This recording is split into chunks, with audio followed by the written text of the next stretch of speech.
Ortodoxia, de Gilbert Keith Chesterton. Sexta parte. Narração de Ricardo Pérez Bueno. Capítulo 7. A Eterna Revolução. Foram aqui enfatizadas as seguintes proposições. Primeiro, que algum tipo de fé é necessário em nossa vida, até mesmo para melhorá-la. Segundo, que algum tipo de insatisfação com as coisas como elas se apresentam é necessária até mesmo para sentir-se satisfeito. Terceiro, que para se ter esse contentamento e descontentamento, ambos necessários, não basta ter o equilíbrio óbvio do estoico, pois a mera resignação não tem a gigantesca leveza do prazer, nem a orgulhosa intolerância da dor. Há uma objeção vital ao conselho de simplesmente sorrir e suportar. A objeção é que se você simplesmente suportar, você não sorri. Os heróis gregos não sorriem, mas as gárgulas sim, porque são cristãs. E quando um cristão está satisfeito, ele se sente, no sentido mais exato da palavra, assustadoramente satisfeito. A sua satisfação é assustadora. Cristo profetizou toda a arquitetura gótica naquela hora em que gente nervosa e respeitável, gente como os que hoje fazem objeções ao realejo, objetava contra a gritaria dos moleques de rua de Jerusalém. Disse ele: se eles se calarem, as pedras clamarão. Sob impulso do seu espírito, surgiram como em clamoroso coro as fachadas das catedrais medievais, apinhadas de rostos gritando e bocas abertas. A profecia se cumpriu. As próprias pedras gritam. Feitas essas concessões, mesmo que só para argumentar, podemos retomar a discussão na linha do pensamento do homem natural, que os escoceses, com lamentável familiaridade, chamam The Old Man, o velho homem. Podemos fazer a pergunta seguinte, que se nos apresenta de modo tão óbvio. Alguma satisfação é necessária até mesmo para melhorar as coisas. Mas o que queremos significar dizendo melhorar as coisas? A maior parte da conversa moderna sobre esse assunto é mera argumentação em círculo, aquele círculo que já tomamos como símbolo de loucura e de mero racionalismo. A evolução só é boa se produzir o bem. O bem só é bom se ajudar a evolução. O elefante ergue-se sobre a tartaruga e a tartaruga sobre o elefante. Obviamente não adianta tirar o nosso ideal do princípio da natureza, pela simples razão de que, excetuando-se alguma teoria humana ou divina, não há na natureza nenhum princípio. Por exemplo, o realizante democrata de hoje lhe dirá solenemente que não há na natureza nenhuma igualdade. Ele está certo, mas não percebe o adendo lógico. Não há na natureza nenhuma igualdade, mas também não há nenhuma desigualdade. A desigualdade, tanto quanto a igualdade, implica um padrão de valores. Ver a aristocracia na anarquia dos animais é exatamente tão sentimental como ver nela a democracia. Tanto a aristocracia como a democracia são um ideal. A primeira diz que todos os homens são preciosos. A segunda que alguns homens são mais preciosos que os outros. Mas a natureza não diz que os gatos são mais preciosos que os ratos. A natureza não faz nenhuma observação sobre o assunto. Ela nem sequer diz que o gato é digno de inveja ou que o rato é digno de dó. Nós pensamos que o gato é superior porque temos, ou a maioria de nós tem, uma filosofia particular afirmando que a vida é melhor que a morte. Mas se o rato fosse um rato pessimista alemão, ele talvez não pensasse que o gato o havia de algum modo derrotado. Pensaria que ele havia derrotado o gato, chegando antes dele à sepultura. Ou então poderia sentir que ele de fato infligira um tremendo castigo ao gato, mantendo-o vivo. Exatamente como um micróbio poderia sentir-se orgulhoso por espalhar uma pestilência, Assim, o rato pessimista poderia exultar ao pensar que estava renovando no gato a tortura da existência consciente. Tudo depende da filosofia do rato. Você não pode dizer que há uma vitória ou superioridade na natureza, a menos que tenha alguma doutrina acerca do que é superior. Você não pode dizer que o gato marca pontos, a menos que haja um sistema de marcação de pontos. Você não pode nem mesmo dizer que o gato leva a melhor, a menos que haja alguma coisa melhor para levar. Não podemos, portanto, tomar da natureza o ideal em si. É como estamos seguindo, neste caso, a primeira especulação natural. Vamos excluir por ora a ideia de tomá-lo de Deus. Precisamos ter a nossa própria visão. Mas as tentativas da maioria dos modernos de expressar essa visão são muito vagas. Alguns recorrem simplesmente ao relógio. Falam como se a passagem pelo tempo trouxesse alguma superioridade. Assim, até mesmo alguém do melhor calibre mental usa sem o menor cuidado a afirmação de que a moralidade humana nunca está atualizada. Como pode alguma coisa estar atualizada? Uma data não tem caráter. Como podemos dizer que as celebrações do Natal não são adequadas ao 25º dia de determinado mês? O que o autor quis dizer, naturalmente, foi que a maioria está atrás da minoria preferida dele ou na frente dela. Outros vagos modernos refugiam-se em metáforas materiais. De fato, essa é a marca principal dos modernos. Não ousando definir sua doutrina do que é o bem, eles usam sem restrição ou pudor figuras físicas de linguagem e, pior de tudo, parecem pensar que essas analogias baratas são extremamente espirituais ou superiores à velha moralidade. Assim, eles acham que é intelectual falar sobre coisas que são elevadas. Isso é, no mínimo, o avesso do intelectual. Trata-se de mera expressão proveniente de uma torre ou de um catavento. Tommy foi um bom menino é uma afirmação puramente filosófica, digna de Platão ou Tomás de Aquino. Tommy levou uma vida mais elevada é uma metáfora grosseira proveniente de uma régua de 10 metros. Essa, incidentalmente, é toda a fraqueza de Nietzsche, que alguns estão representando como um pensador ousado e forte. Ninguém negará que ele foi um pensador poético e sugestivo, mas foi exatamente o oposto de forte. Não foi de modo algum ousado. Ele nunca colocou suas ideias diante de si com palavras simples e abstratas, como fizeram os vigorosos e destemidos pensadores Aristóteles e Calvino e até mesmo Karl Marx. Nietzsche sempre se evadia de uma questão usando uma metáfora física como um jovial poeta menor. Ele dizia além do bem e do mal, porque não tinha coragem de dizer melhor que o bem e o mal, ou pior que o bem e o mal. Se ele houvesse enfrentado o pensamento sem metáforas, teria visto que se tratava de um disparate. Assim, quando ele descreve o seu herói, não ousa dizer o homem mais puro, ou o homem mais feliz, ou o homem mais triste, pois todas essas expressões são ideias, e as ideias são alarmantes. Ele diz o homem superior, ou o super-homem, uma metáfora física baseada em acrobatas ou alpinistas.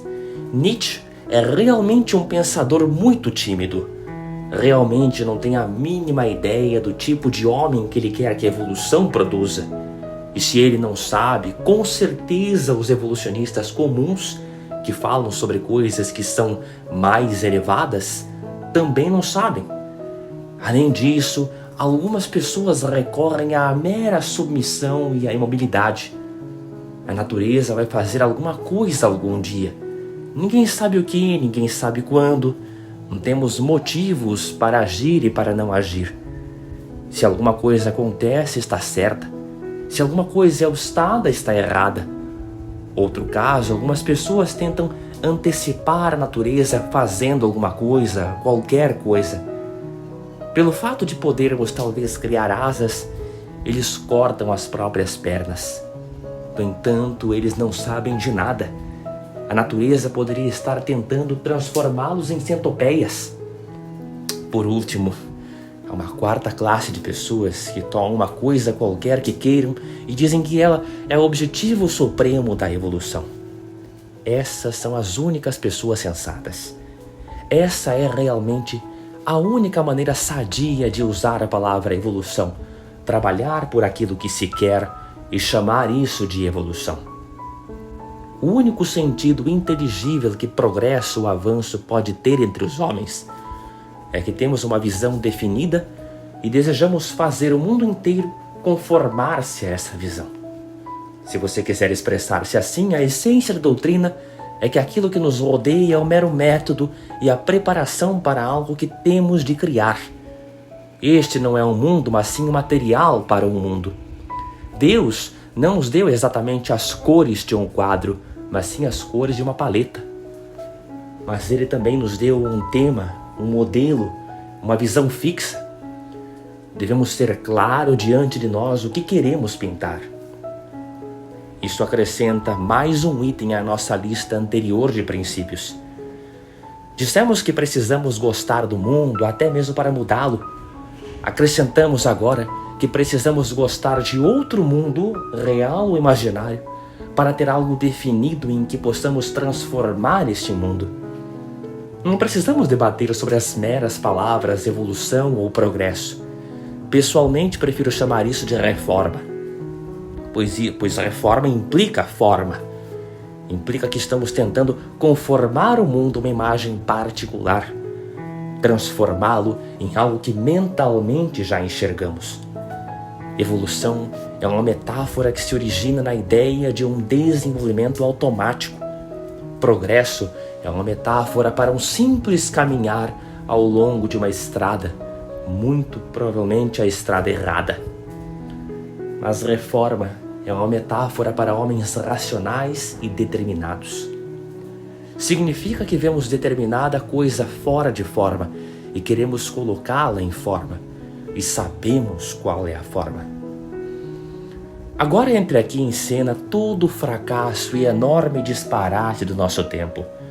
Nós misturamos duas coisas diferentes, duas coisas opostas. Progresso deveria significar que estamos sempre mudando o mundo para adaptá-lo à visão. Progresso realmente significa, neste exato momento, que estamos sempre mudando a visão. Deveria significar que agimos com lentidão, mas com certeza na implantação da justiça e misericórdia entre os homens. Realmente significa que rapidamente pomos em dúvida a conveniência da justiça e misericórdia. Uma página insensata de qualquer sofista prussiano faz os homens duvidarem disso. Progresso deveria significar que estamos sempre caminhando para a Nova Jerusalém. Realmente significa que Nova Jerusalém está sempre se afastando de nós. Não estamos alterando o real para que se adapte ao ideal. Estamos alterando o ideal. É mais fácil. Exemplos bobos são sempre mais simples. Suponhamos que um homem quisesse um tipo particular de mundo. Um mundo azul, por exemplo. Ele não teria motivo para queixar-se da leveza ou rapidez de sua tarefa. Poderia labutar por um longo tempo na transformação. Poderia ir trabalhando em todos os sentidos até que tudo fosse azul. Poderia ter aventuras heróicas, a aplicação dos últimos retoques num tigre azul. Poderia ter sonhos mágicos, surgimento de uma lua azul. Mas se ele trabalhasse com afinco, esse reformador idealista certamente deixaria o mundo, segundo a sua visão, melhor e mais azul do que o encontrara. Se alterasse uma folha de capim por dia para sua cor preferida, ele avançaria lentamente. Mas se todos os dias alterasse a cor preferida, não poderia avançar absolutamente nada. Se depois de ler um novo filósofo, ele começasse a pintar tudo de amarelo ou vermelho, seu trabalho seria jogado fora. Não haveria nada para mostrar, exceto alguns tigres azuis andando por aí, espécimes de seu mau estilo da fase inicial. essa é exatamente a posição do típico pensador moderno. Alguém dirá que isso é claramente um exemplo absurdo, mas é literalmente um fato da história recente. As grandes e graves mudanças na nossa civilização política pertencem todas ao início do século XIX, não ao final. Pertencem à época de branco e preto, quando os homens acreditavam invariavelmente no conservadorismo dos Tories, no protestantismo, no calvinismo, na reforma e com frequência na revolução. E tudo aquilo em que cada um acreditava, ele o martelava continuamente, sem ceticismo. Houve um tempo em que a igreja estabelecida poderia ter caído e a Casa dos Lordes quase caiu. Foi porque os radicais eram suficientemente sábios e constantes e consistentes. Foi porque os radicais eram suficientemente sábios a ponto de serem conservadores. Mas na atmosfera atual, não há tempo e tradição suficientes no radicalismo para derrubar o que quer que seja. Há uma verdade na sugestão de Lord Hill Cecil, apresentado num belo discurso, de que a era da mudança acabou e de que a nossa era é de conservação e repouso. Mas provavelmente Lord Hill Cecil ficaria muito magoado se percebesse o que certamente acontece, que a nossa época é de conservação porque é uma época de completa descrença. Deixe que as crenças desapareçam com rapidez e frequência, se você quer que as instituições permaneçam as mesmas.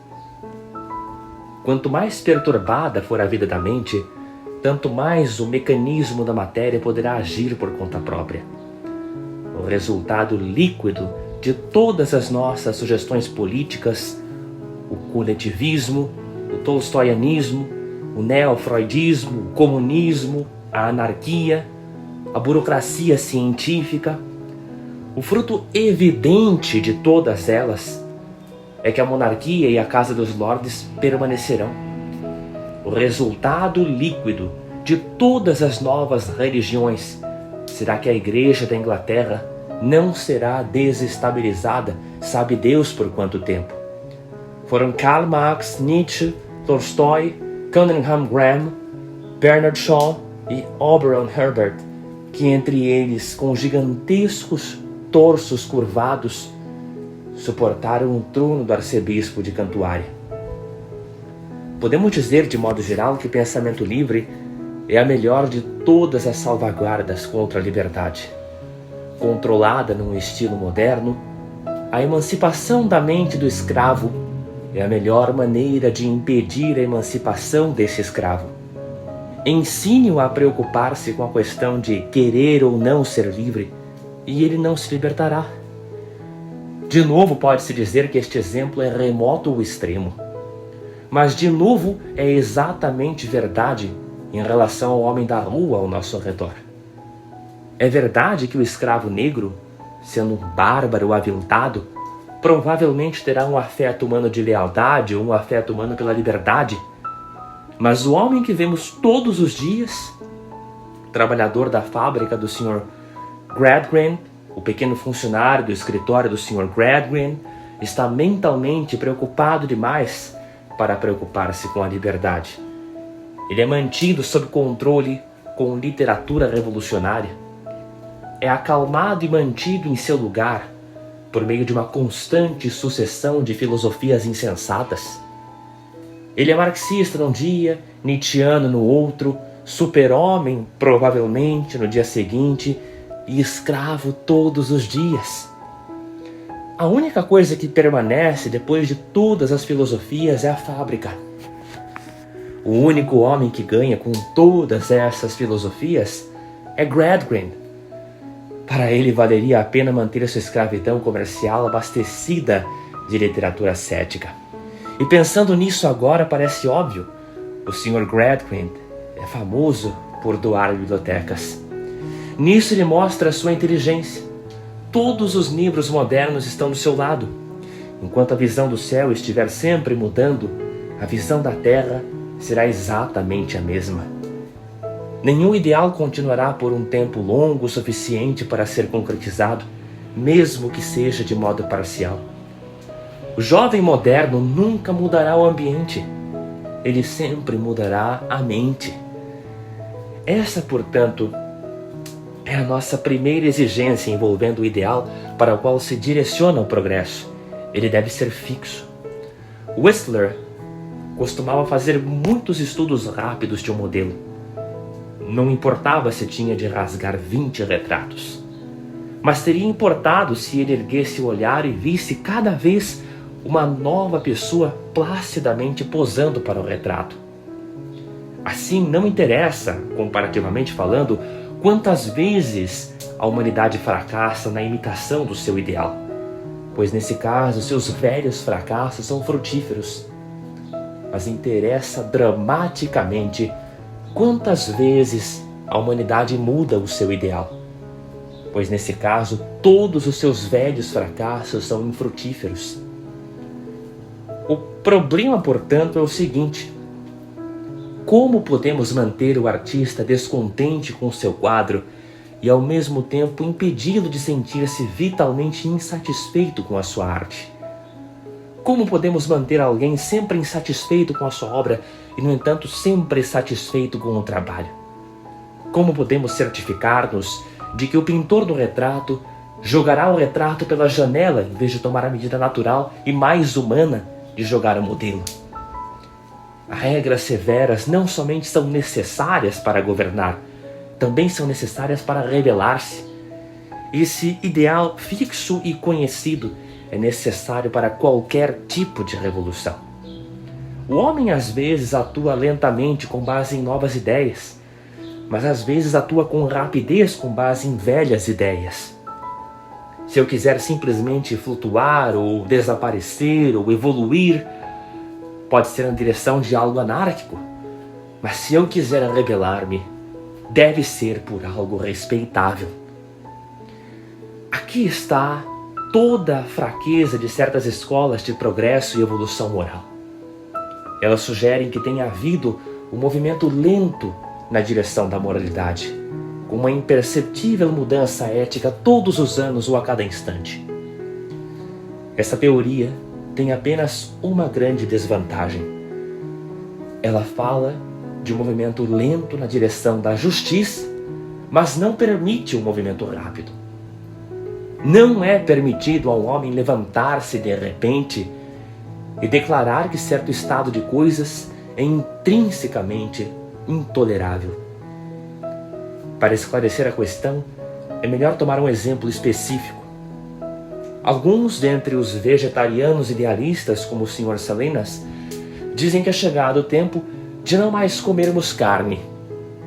Por implicação, eles dão a entender que houve um tempo em que era certo comer carne e sugerem, com palavras que poderiam ser citadas, que algum dia poderá ser errado consumir leite e ovos. Não discuto aqui a questão do que é justiça para com os animais. Digo apenas que, seja o que for a justiça, ela deveria, em dadas condições, ser justiça rápida. Se o animal sofre uma injustiça, nós deveríamos ser capazes de correr em seu socorro. Mas como podemos correr se estamos talvez à frente do nosso tempo? Como podemos correr para pegar um trem que talvez não chegue antes que se passem alguns séculos? Como posso denunciar um homem por esfolar gatos, se exatamente agora ele é o que eu talvez venha a ser depois de beber um copo de leite? Uma esplêndida e insana seita russa corria por aí, desatrelando animais de todas as carroças. Como posso eu criar coragem para desatrelar o cavalo do meu Tilbury, quando não sei se meu relógio evolucionário está um pouco adiantado ou se o do cocheiro está um pouco atrasado? Suponhamos que eu diga ao patrão que explora empregados: a escravidão era adequada num dado estágio da evolução. E suponhamos que ele me responda que o trabalho exaustivo é adequado neste estágio da evolução. Como posso eu responder-lhe se não houver um padrão eterno? Se os patrões exploradores podem estar atrasados em relação à moralidade corrente, por que não deveriam os filantropos estar à frente dela? O que é, afinal, a moralidade corrente, a não ser, no seu sentido literal, a moralidade que está sempre correndo em fuga? Assim, podemos dizer que um ideal permanente é tão necessário para o inovador como para o conservador. É necessário, quer desejemos que as ordens do rei sejam prontamente executadas, quer desejemos apenas que seja prontamente executado o próprio rei. A guilhotina tem muitos pecados, mas fazendo de justiça, nela não há nada do evolucionário. O argumento evolucionário preferido encontra sua melhor resposta no machado. O evolucionista diz: onde você traça a linha do limite? O revolucionista responde: eu a traço aqui, exatamente entre a sua cabeça e o seu corpo.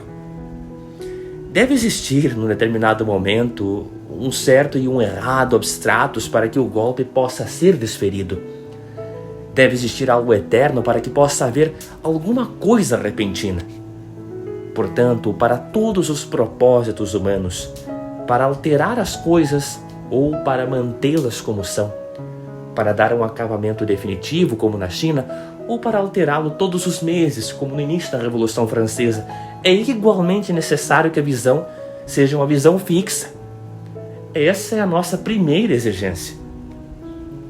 Depois de ter escrito isso, eu senti mais uma vez a presença de algo mais na discussão. Como quem ouve o sino de uma igreja em meio ao som da rua. Algo parecia estar dizendo: o meu ideal pelo menos está fixo, pois foi fixado antes das fundações do mundo. A minha visão de perfeição indubitavelmente não pode ser alterada, pois se chama Éden. Você pode alterar o lugar para o qual se dirige, mas não pode alterar o lugar do qual saiu. Para o ortodoxo, sempre deve haver um argumento em favor da revolução, pois no coração dos homens, Deus foi posto sob os pés de Satã. No mundo superior, o inferno uma vez se rebelou contra o céu. Mas neste mundo, o céu está se rebelando contra o inferno. Para o ortodoxo, sempre pode haver uma revolução, pois a revolução é uma restauração. Em qualquer momento você pode desferir um golpe em favor da perfeição que homem nenhum viu desde Adão. Nenhum costume imutável, nenhuma evolução mutável pode transformar o bem original noutra coisa que não seja o bem. O homem pode ter tido concubinas desde que as vacas têm chifres. Mesmo assim, elas não fazem parte dele se são pecaminosas. Os homens podem ter vivido sob opressão desde que os peixes vivem nas águas.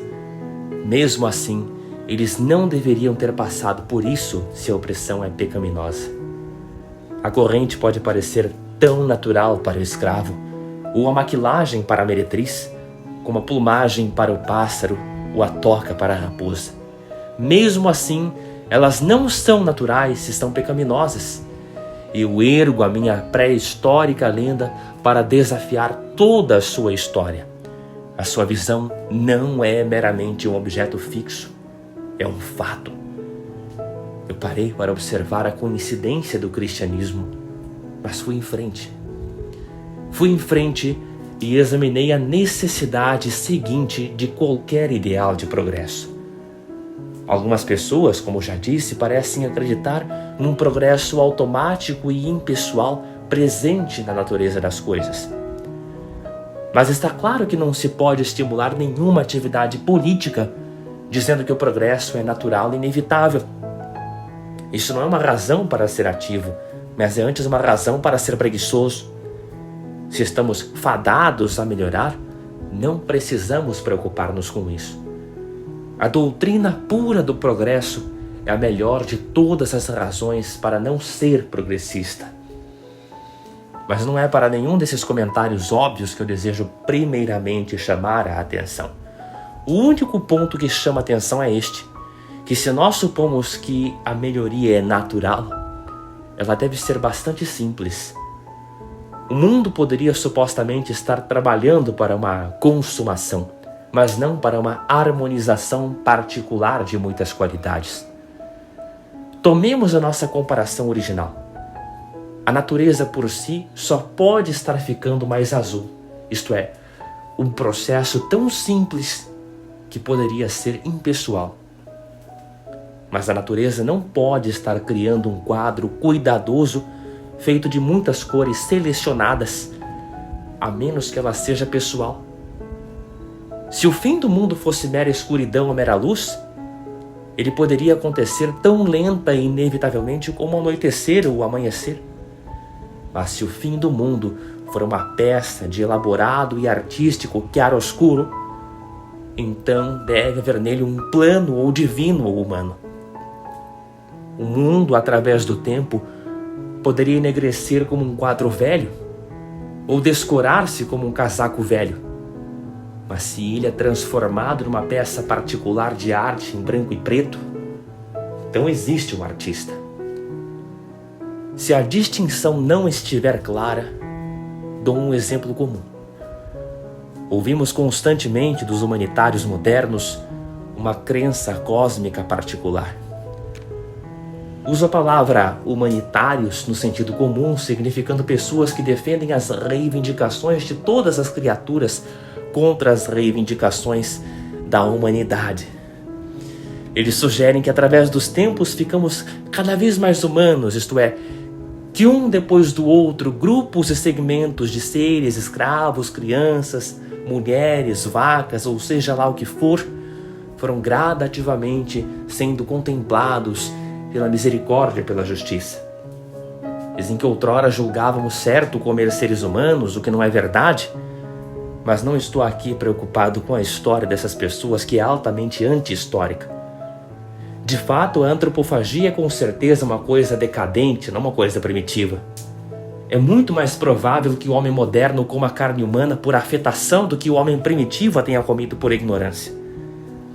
Estou aqui apenas seguindo as linhas gerais de sua argumentação, que consiste em defender que o homem se tornou progressivamente mais clemente, primeiro com os cidadãos, depois com os escravos, depois com os animais e depois, presumivelmente, com as plantas. Acho errado sentar-me em cima de um homem. Em breve vou achar errado sentar-me sobre um cavalo. No fim, suponho, vou achar errado sentar-me numa cadeira. Essa é a tendência da argumentação. E a seu favor pode-se dizer que é possível falar dela em termos de evolução ou progresso inevitável. Uma tendência constante de tocar cada vez menos coisas.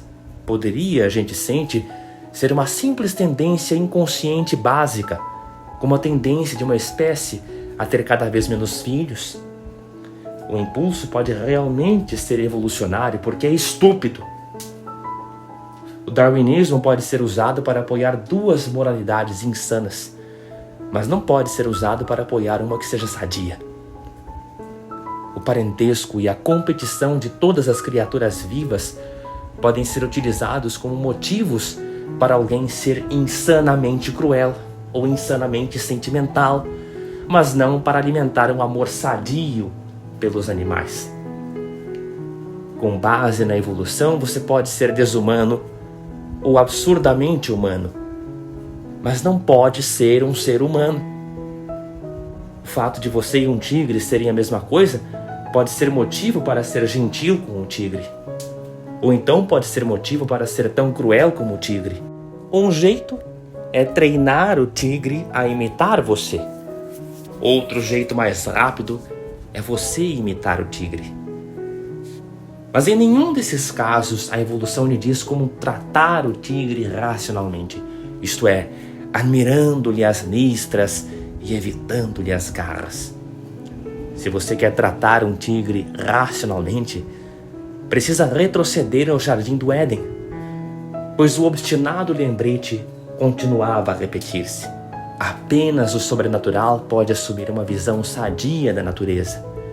A essência de todo o panteísmo, evolucionismo e religião cósmica moderna está realmente nesta proposição, que a natureza é a nossa mãe.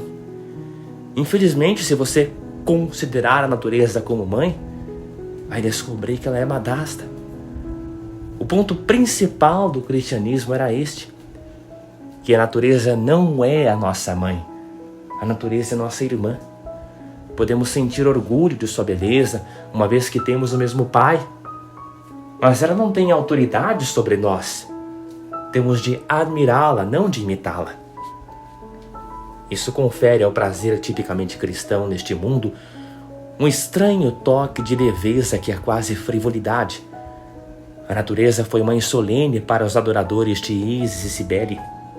Foi mãe solene para Wordsworth ou para Emerson. Mas a natureza não é solene para Francisco de Assis ou para George Herbert.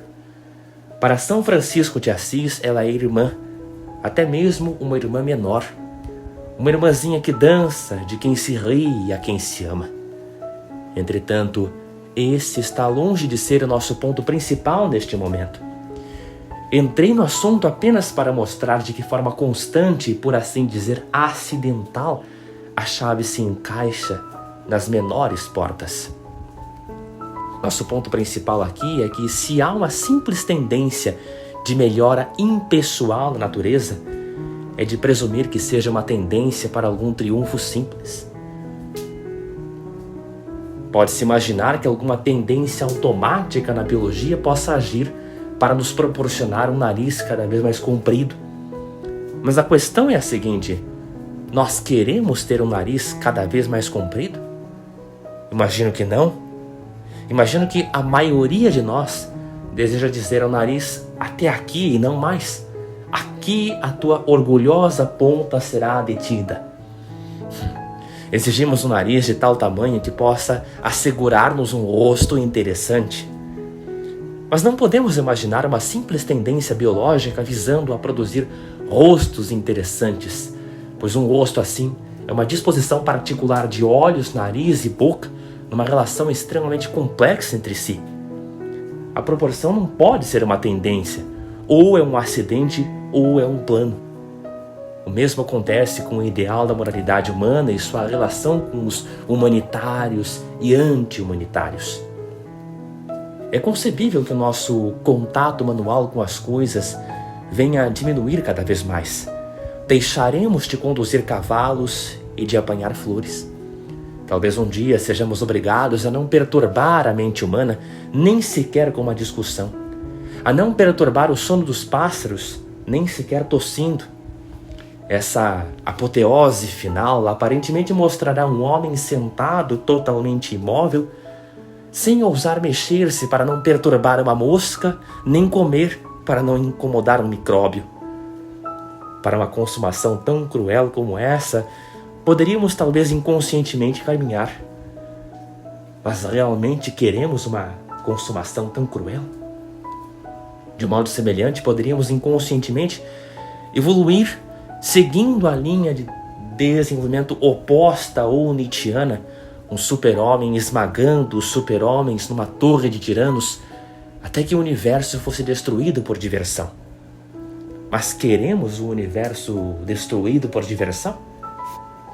Não está perfeitamente claro que aquilo que realmente esperamos é um gerenciamento particular e uma proposição destas duas, uma certa dose de restrição e respeito, uma certa dose de energia e de mistério? Se nossa vida realmente quiser ser bela como um conto de fadas, devemos lembrar-nos de que toda a beleza de um conto de fadas está no seguinte: que o príncipe tem um espanto que quase chega a ser medo. Se ele temer o gigante, será o seu fim. Mas também, se ele não se sentir atônito diante do gigante, será o fim do conto de fadas. A questão toda depende de ele ser ao mesmo tempo suficientemente humilde para espantar-se e suficientemente orgulhoso para desafiar.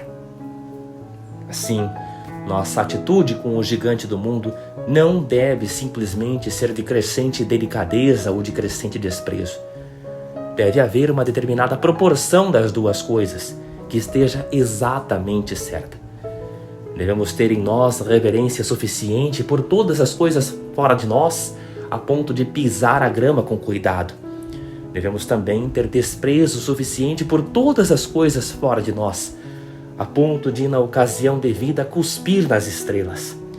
Mas essas duas coisas, se quisermos ser bons e felizes, devem ser combinadas, não de qualquer modo, mas numa determinada combinação. A perfeita felicidade dos homens sobre a terra, se ela um dia acontecer, não será uma coisa plana e sólida como a satisfação dos animais. Será um equilíbrio exato e perigoso, como o equilíbrio de um romance desesperado. O homem precisa ter a medida exata e suficiente de fé em si mesmo para ter aventuras, e ter a medida exata e suficiente de dúvida de si mesmo para desfrutá-las. Esta é, portanto, a nossa segunda exigência para o ideal do progresso. Primeiro, ele deve ser fixo. Segundo, ele deve ser composto. Não deve, se quiser satisfazer a alma, ser a mera vitória de alguma coisa engolindo tudo mais, amor ou compaixão, ou paz ou aventura. Deve ser um quadro composto desses elementos em sua melhor proporção e relação. Não estou preocupado neste momento em negar que pela constituição das coisas possa existir alguma culminação boa assim reservada para a raça humana. Apenas ressalto que se essa felicidade composta está fixada para nós, ela deve ter sido fixada por alguma mente, pois apenas uma mente pode dosar as proporções exatas de uma felicidade composta. Se a beatificação do mundo for mera obra da natureza, então ela deve ser tão simples como o congelamento do mundo, ou como a consumação do mundo pelo fogo. Porém, se a beatificação do mundo não for obra da natureza, mas sim uma obra de arte, então ela envolve um artista. E aqui, mais uma vez, a minha contemplação foi fendida pela antiga voz que dizia: eu poderia ter lhe dito isso muito tempo atrás. Se houver algum determinado progresso, só pode ser o meu tipo de progresso, o progresso para uma cidade completa de virtudes e ascendências, onde a justiça e a paz conseguem beijar-se. Uma força impessoal poderia estar conduzindo você para uma vastidão de planura perfeita e um pico de altura perfeita. Mas apenas um Deus pessoal pode estar conduzindo você, se de fato você está sendo conduzido, para uma cidade com ruas e proporções arquitetônicas exatas, uma cidade em que cada um pode contribuir na medida exata com sua própria cor para o manto multicolorido de José. De novo, portanto, 2 vezes o cristianismo havia entrado em cena com a resposta exata de que eu precisava. Eu dissera: o ideal deve ser fixo, e a igreja respondera: o meu é literalmente fixo, pois existiu antes de qualquer outra coisa. Eu disse depois: ele deve ser artisticamente harmonioso como um quadro, e a igreja respondeu: o meu é literalmente um quadro, pois eu sei quem o pintou. Depois passei para a terceira questão, que a meu ver era necessária para uma utopia ou ideal de progresso. Das 3, esta é infinitamente mais difícil de expressar. Talvez se possa apresentá-la assim: nós precisamos de vigilância até mesmo na utopia, para não cairmos fora da utopia como caímos do Éden. Observamos que uma razão apresentada para ser progressista é que as coisas tendem naturalmente a melhorar. Mas a única razão para sê-lo é que as coisas tendem naturalmente a piorar. A corrupção nas coisas não é apenas o melhor argumento para ser progressista. É também o único argumento contra ser conservador. A teoria conservadora seria de fato irresistível e irrefutável se não fosse por esse único fato. Mas todo conservadorismo se baseia na ideia de que se você abandona as coisas à própria sorte, você as deixa como são. Mas isso não acontece. Se você abandona uma coisa à própria sorte, você a deixa à mercê de uma torrente de mudanças. Se você abandona um poste branco à própria sorte, ele logo será um poste preto.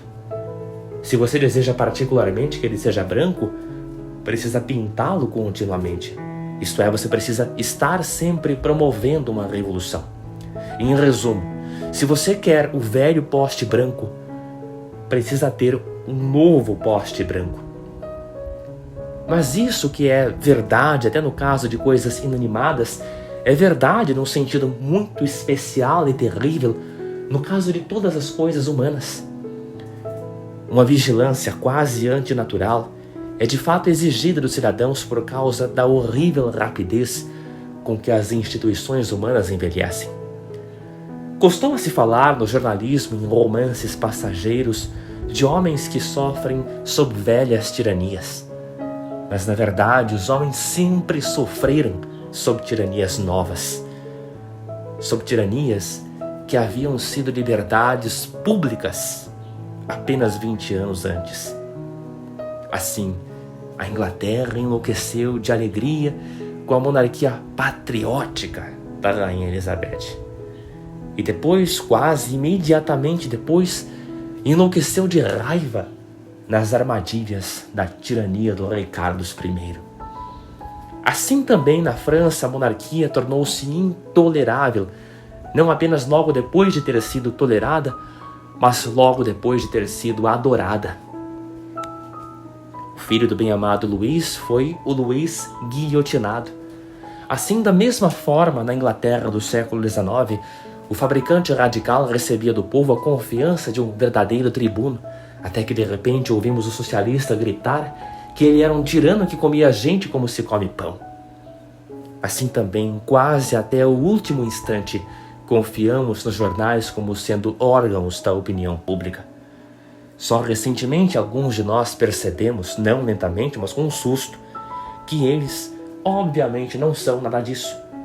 São, por sua própria natureza, o passatempo preferido de alguns ricos. Não temos de modo algum de nos rebelar contra a antiguidade. Temos de nos rebelar contra a novidade. São os novos governantes, o capitalista ou o editor, que realmente sustentam o mundo moderno. Não há por que temer que um rei moderno tente passar por cima da Constituição. É mais provável que ele a ignore e trabalhe nos bastidores. Ele não tirará vantagem de seu régio poder. O mais provável é que ele tire vantagem de sua régia impotência, do fato de estar livre da crítica e da publicidade. Pois o rei é a pessoa com mais privacidade do nosso tempo. Não será necessário que ninguém lute contra a censura da imprensa. Nós temos a censura pela imprensa. Essa surpreendente rapidez com que sistemas populares se tornam opressivos é o terceiro fato que vamos pedir que a nossa perfeita teoria do progresso deduza. Ela deve sempre atentar para todos os privilégios que sofrem abusos, todos os direitos trabalhistas que se tornam injustiças. Nessa questão eu estou plenamente de acordo com os revolucionistas. Eles estão realmente certos em não depositar sua confiança nos príncipes ou em qualquer um dos filhos dos homens. O chefe escolhido para ser o amigo do povo torna-se o inimigo do povo. O jornal fundado para dizer a verdade existe agora para impedir que a verdade seja dita. Aqui, repito, senti que de fato estava do lado do revolucionário.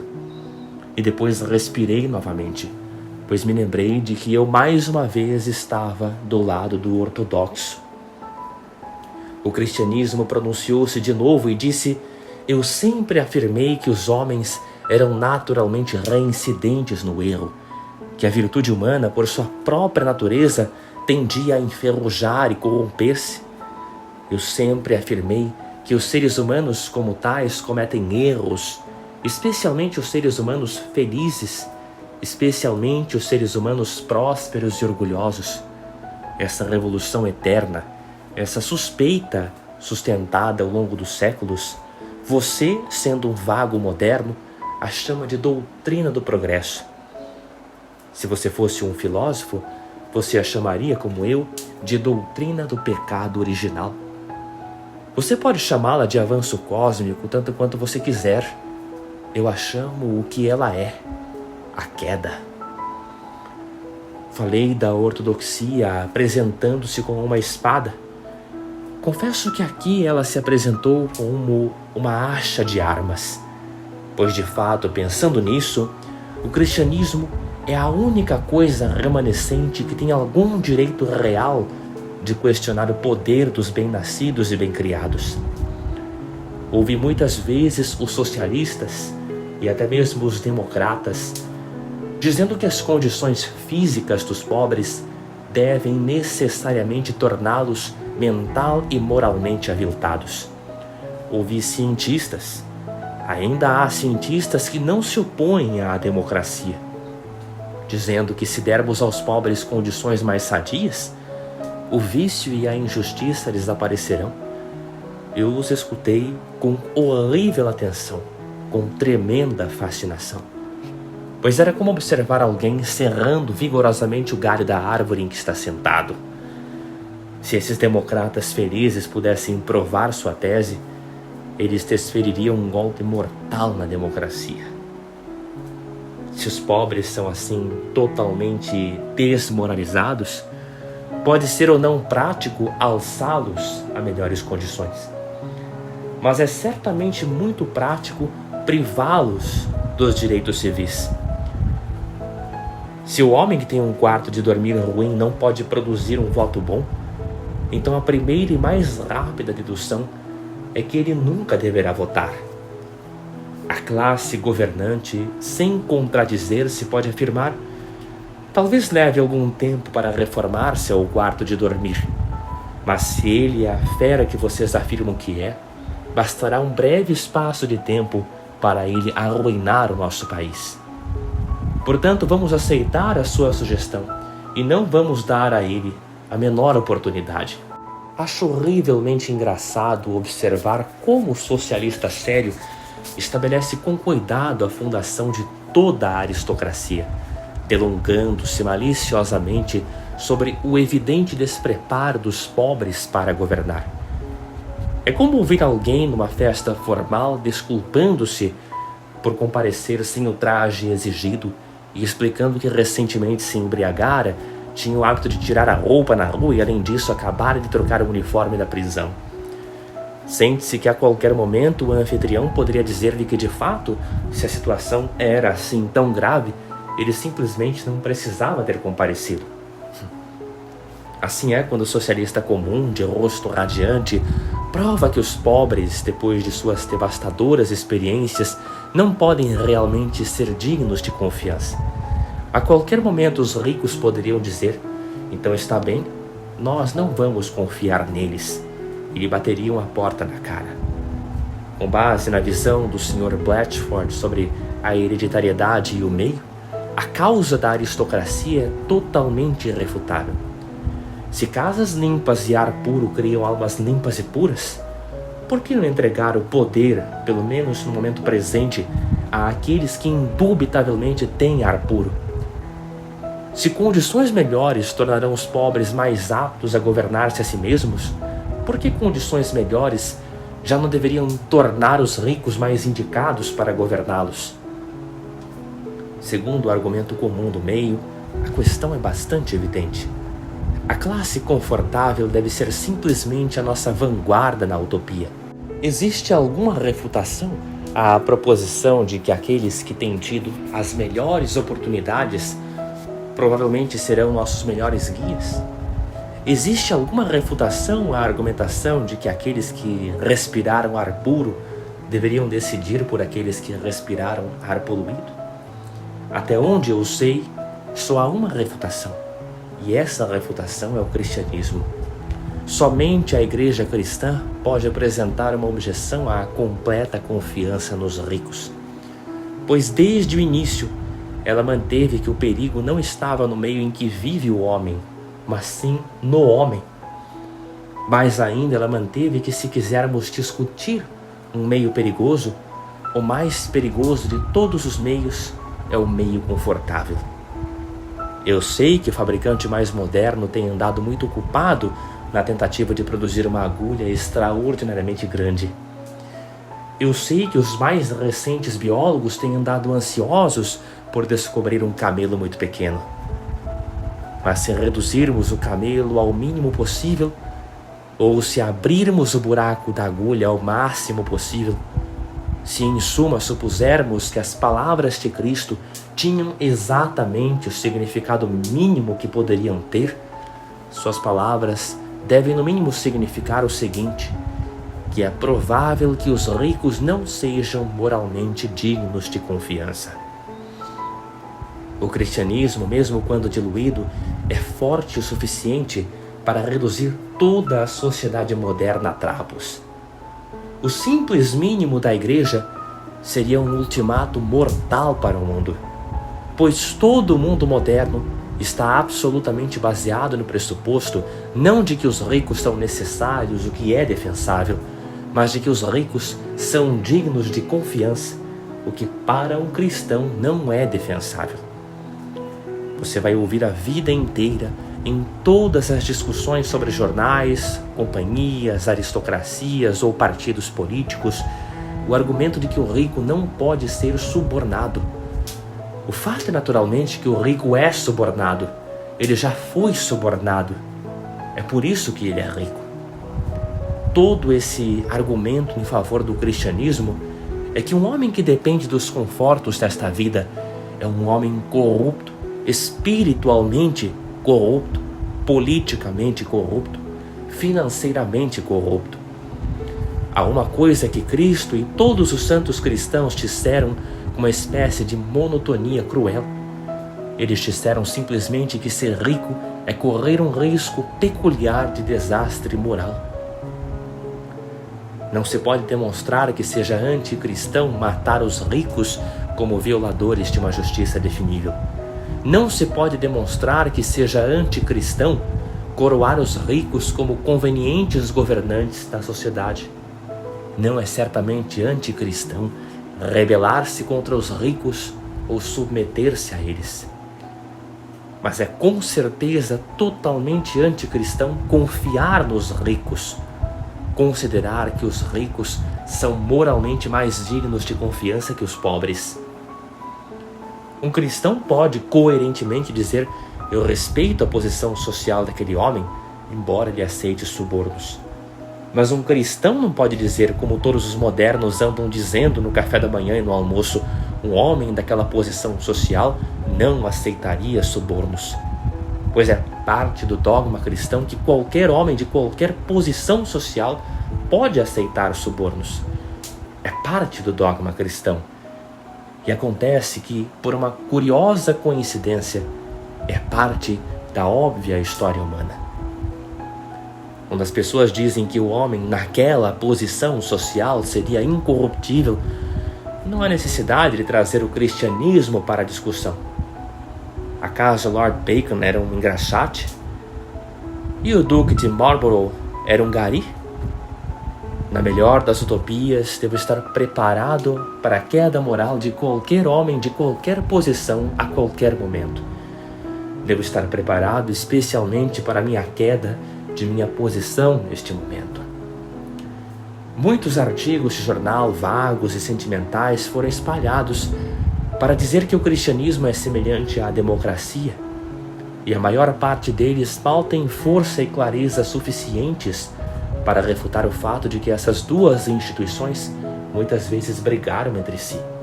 O verdadeiro motivo pelo qual o cristianismo e a democracia são uma coisa só é muito mais profundo.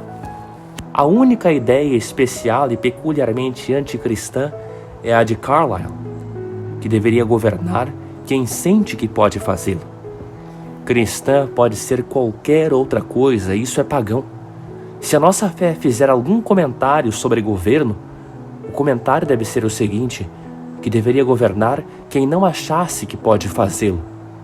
O herói de Carlyle pode dizer, eu serei rei, mas o santo cristão deve dizer nolo episcopare, ou seja, não quero ser bispo. Se o grande paradoxo do cristianismo significa alguma coisa, é isto, que devemos tomar a coroa nas mãos e sair procurando em lugares áridos e cantos sombrios da terra até encontrar aquele homem que se sente inadequado para usá-la. Carlyle estava completamente equivocado. Não devemos coroar o homem excepcional que sabe que pode governar. Devemos antes coroar o homem muito mais excepcional que sabe que não pode. Ora, esta é uma das 2 ou 3 defesas vitais da democracia que funciona. Um mero mecanismo de votação não é democracia, embora atualmente não seja fácil criar algum método democrático mais simples. Mas mesmo o mecanismo de votação é profundamente cristão no sentido prático de que é uma tentativa de obter a opinião daqueles que seriam modestos demais para manifestar-se. É uma aventura mística, é confiar especialmente naqueles que não confiam em si mesmos. Esse enigma é estritamente peculiar do cristianismo. Não há nada realmente humilde acerca da abnegação do budista. O plácido hindu é plácido, mas ele não é humilde. Mas há algo psicologicamente cristão envolvendo a ideia de procurar a opinião dos obscuros, em vez de seguir o caminho óbvio de aceitar a opinião dos proeminentes. Dizer que votar é particularmente cristão pode parecer um tanto curioso. Dizer que pedir votos é cristão pode parecer muito estranho. Mas pedir votos é muito cristão na sua ideia primária. É encorajar os humildes, é dizer ao modesto: amigo, sobe mais para cima. Ou então, se há algum ligeiro defeito no pedido de votos, defeito esse que esteja em sua perfeita e completa piedade, só pode ser porque essa atividade talvez deixe de estimular a modéstia de quem pede. A aristocracia não é uma instituição. A aristocracia é um pecado, geralmente um pecado venial. É simplesmente um movimento ou deslizamento dos homens para uma espécie de afetação natural e elogio dos poderosos, o que é a coisa mais fácil e óbvia deste mundo. Uma das centenas de respostas à fugaz perversão da força moderna é que os agentes mais rápidos e ousados são também os mais frágeis ou repletos de sensibilidade. As coisas mais rápidas são as mais maleáveis. Um pássaro é ativo porque é maleável. Uma pedra não tem nenhuma chance porque é rígida. A pedra, por sua própria natureza, vai para baixo porque a rigidez é fraqueza. O pássaro pode, por sua própria natureza, ir para cima porque fragilidade é força. Numa força perfeita existe uma espécie de frivolidade, uma leveza aérea que se mantém no ar. Os pesquisadores modernos da história dos milagres solenemente admitiram que uma característica dos grandes santos é o seu poder de levitação. Eles poderiam ir mais longe. Uma característica dos grandes santos é seu poder de leveza. Os anjos conseguem voar porque dão pouca importância a si mesmos. Esse sempre foi o instinto do cristianismo, especialmente o instinto da arte cristã. Lembre-se de como Fra Angélico representava seus anjos, não apenas como pássaros, mas quase como borboletas. Lembre-se de como a arte medieval mais séria era repleta de leves e flutuantes cortinados, de rápidos e lépidos pés. Foi a única coisa que os pré-rafaelitas modernos não conseguiram imitar dos pré-rafaelitas verdadeiros. Burne-Jones jamais conseguiu recuperar a profunda leveza da Idade Média. Nos antigos quadros cristãos, o céu por sobre todas as figuras é como um paraquedas em azul e dourado. Todas as figuras parecem prontas para alçar voo e flutuar nos céus. A capa esfarrapada do mendigo o sustenta no ar, como as raiadas plumagens dos anjos. Mas os reis com seu ouro pesado e os orgulhosos com suas vestes de púrpura tenderão todos eles por sua própria natureza a descer e a afundar-se, pois o orgulho não pode atingir a leveza ou a levitação. O orgulho é a resistência que empurra para baixo, presente em todas as coisas, para uma solenidade fácil. A gente se fixa numa espécie de seriedade egoísta, mas é preciso erguer-se para um alegre esquecimento de si mesmo. Um homem se afunda num escritório marrom, mas ele tenta alcançar um céu azul. A seriedade não é uma virtude. Seria uma heresia, mas uma heresia muito mais sensata, dizer que a seriedade é um vício. É, na verdade, um lapso ou tendência natural a levar-se muito a sério porque é a coisa mais fácil de fazer. É muito mais fácil escrever um bom artigo de fundo para o Times do que escrever uma boa piada para a Punch. Pois a solenidade flui dos homens naturalmente, mas o riso é um salto. É fácil ser pesado, é difícil ser leve.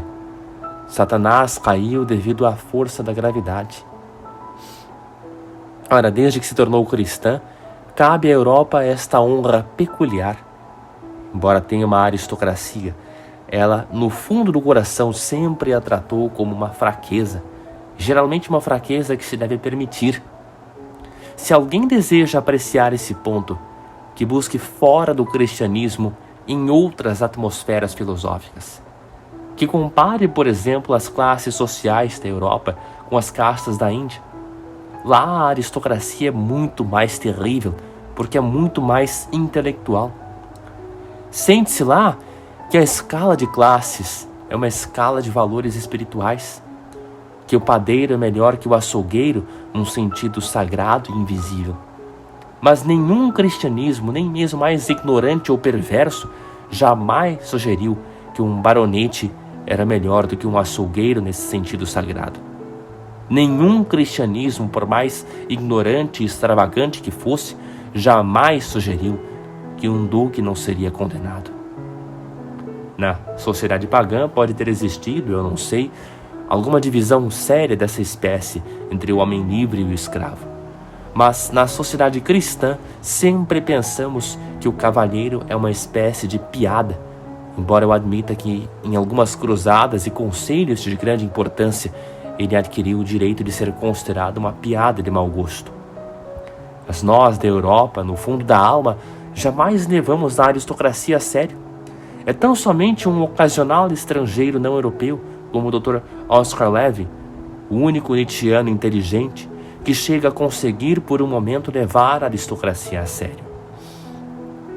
Pode tratar-se de um mero viés patriótico, embora não pense assim, mas parece-me que a aristocracia inglesa não é apenas o tipo, mas é também a coroa e a flor das verdadeiras aristocracias.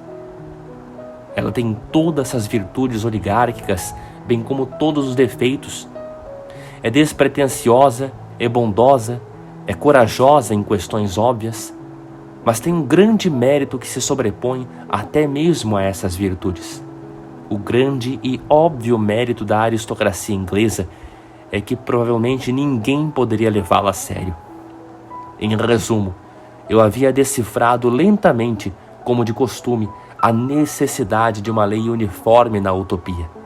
E como de costume, descobri que o cristianismo tinha chegado lá antes de mim. Toda a história da minha utopia padece da mesma tristeza engraçada. Eu sempre saía correndo do meu estúdio de arquiteto com planos para uma nova torre e logo acabava descobrindo que ela já estava lá exposta ao sol, brilhando e tinha 1000 anos. Para mim, no sentido antigo e parcialmente no sentido moderno, Deus atendeu à oração que diz: guia-nos, Senhor, em todas as nossas ações. Sem vaidade, eu realmente penso que houve um momento em que eu poderia ter inventado as promessas matrimoniais como uma instituição, usando apenas a minha cabeça. Mas descobri com um suspiro que elas já haviam sido inventadas. Sendo, porém, que seria uma tarefa demorada demais mostrar fato por fato, centímetro por centímetro, como a minha concepção de utopia só obteve sua resposta na Nova Jerusalém, tomarei somente esse único caso do casamento como indicador da tendência convergente, eu poderia dizer choque convergente, de todo o resto. Quando os opositores comuns do socialismo falam sobre impossibilidades e alterações na natureza humana, sempre esquecem uma distinção importante. Na concepção moderna de sociedade, há algumas aspirações que são realizáveis, mas existem alguns desejos que não são desejáveis. Que todos os homens deveriam viver em casas igualmente belas é um sonho que pode ser realizado ou não. mas que todos os homens deveriam viver na mesma bela casa, não é de modo algum um sonho, é um pesadelo. Que o homem deveria amar as velhinhas é um ideal que talvez não seja atingível, mas que o homem deveria ver as velhinhas exatamente como ele vê sua mãe, não é apenas um ideal inatingível, mas também um ideal que não deveria ser atingido. Não sei se o leitor concorda comigo nesses exemplos, mas vou acrescentar outro que sempre me afetou sobremaneira. Eu jamais poderia conceber ou tolerar nenhuma utopia que não me deixasse a liberdade que mais prezo, a liberdade de me obrigar. A anarquia completa não apenas impossibilitaria a existência de qualquer disciplina ou fidelidade, também impossibilitaria qualquer divertimento. Para dar um exemplo óbvio, não valeria a pena apostar se a aposta não criasse obrigações. A dissolução de todos os contratos não só destruiria a moralidade, mas também acabaria com as apostas. Ora, apostas e jogos dessa natureza são apenas formas atrofiadas e distorcidas do instinto original do homem por aventura e romance, coisas de que tanto falei nestas páginas. E perigos, recompensas, punições e realizações de uma aventura precisam ser reais. Caso contrário, a aventura é apenas um pesadelo incerto e cruel. Se eu aposto, devo ser obrigado a pagar, ou então não existe poesia na aposta. Se eu desafio, devo ser obrigado a lutar, ou não haveria poesia no desafio. Se eu prometo fidelidade, devo ser amaldiçoado quando sou infiel. Caso contrário, não há graça na promessa. Não se poderia criar nenhum conto de fadas a partir das experiências de um homem que, quando fosse engolido por uma baleia, pudesse ir parar no alto da Torre Eiffel, ou quando fosse transformado num sapo, pudesse comportar-se como um flamingo. Até mesmo para os propósitos do romance mais maluco, os resultados precisam ser reais. Os resultados precisam ser irrevogáveis. O casamento cristão é o grande exemplo de um resultado real e irrevogável. E é por isso que ele é o principal assunto e centro de todos os textos românticos. E este é o meu último exemplo das coisas que eu exigiria, e exigiria de modo imperativo de qualquer paraíso social. Eu exigiria ser obrigado a cumprir o meu contrato, a levar a sério os meus juramentos e compromissos. Eu exigiria que a utopia vingasse a minha honra contra mim mesmo. Todos os meus amigos utopistas modernos entreolham-se com certa dúvida, pois sua esperança suprema é a dissolução de todos os vínculos especiais. Mas, novamente, eu tenho a impressão de estar ouvindo, com uma espécie de eco, uma resposta de além do mundo. Você terá obrigações reais e, portanto, aventuras reais quando chegar à minha utopia.